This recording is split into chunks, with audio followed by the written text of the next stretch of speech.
Deputy CM Pawan Kalyan గారు మీ అందరికీ తెలిసిన వ్యక్తే కదా. పవన్ కళ్యాణ్ అంటే ఎవరికి హుషారు రాలేదేటో.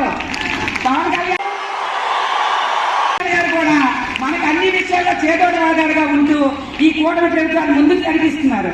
నరేంద్ర మోడీ గారికి, చంద్రబాబు నాయుడు గారికి, పవన్ కళ్యాణ్ గారికి మన అందరి మహిళల తరఫున ప్రత్యేక ధన్యవాదాలు తెలియజేసుకుంటున్నాను. నాకు ఈ అవకాశం ఇచ్చిన పెద్దలకి, ఇక్కడ వేదిక ఉన్న వాళ్ళకి అందరికీ ధన్యవాదాలు తెలుపుకుంటున్నాను.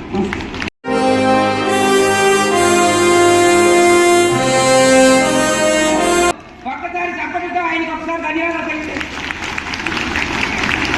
అదేవిధంగా గ్యాస్ కనెక్షన్ గురించి చెప్పారు. సంవత్సరానికి 3 గ్యాస్ గన్లు ఇస్తామన్నారు. అలాగే 2 గ్యాస్ గన్లు వచ్చాయి. 2 గ్యాస్ గన్లు సబ్సిడీ కూడా అందరి అకౌంట్లో పడిందంటే మరొకసారి ధన్యవాదాలు తెలియజేయాలి. అన్నీ మీకు అంటే అన్నట్టు మనస్ఫూర్తిగా తెలియజేయండి. అంతేగాని మీకు అందకుండా వచ్చేది కలబుల్ని చెప్పే ప్రభుత్వం అయితే కాదండి. చంద్రబాబు నాయుడు మాట మీద నిలబడతారు. ఆయన చెప్పిందే వేదం, ఆయన చేసిందే వాక్యం అన్నట్టు చేస్తారు.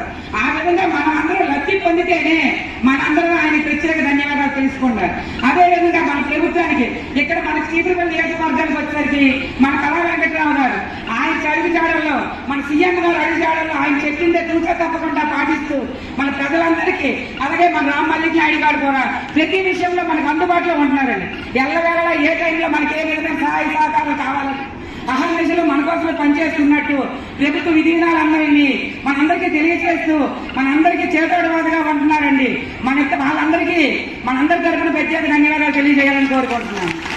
అదేవిధంగా ఈ గవర్నమెంట్ వచ్చిన దగ్గర నుండి ఫ్రీ బస్ పెట్టారు. మహిళలకి ఎంతో ఇబ్బందికరంగా ఉండేది ప్రయాణం.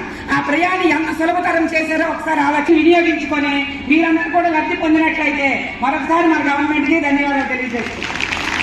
మన చంద్రబాబు నాయుడు అక్కడనే మన కూటమి ప్రభుత్వం గురించి చెప్పాలండి. కూటమి ప్రభుత్వంలో ముఖ్యంగా మనం చెప్పుకోవాల్సింది మన నరేంద్ర మోడీ గురించి. మన నరేంద్ర మోడీ గారు కూడా మనకి చాలా విషయాల్లో సహాయ సహకారాలు అందివ్వబట్టే మన ప్రభుత్వం ఇంత త్వరగా ముందుకు వెళ్ళగలుస్తుంది. అలాగే మన డిప్యూటీ సీఎం పవన్ కళ్యాణ్ గారు మీ అందరికీ తెలిసిన వ్యక్తే కదా. పవన్ కళ్యాణ్ అంటే ఎవరికి హుషారు రాలేదేటో. పవన్ కళ్యాణ్ గారు కూడా మనకు అన్ని విషయాల్లో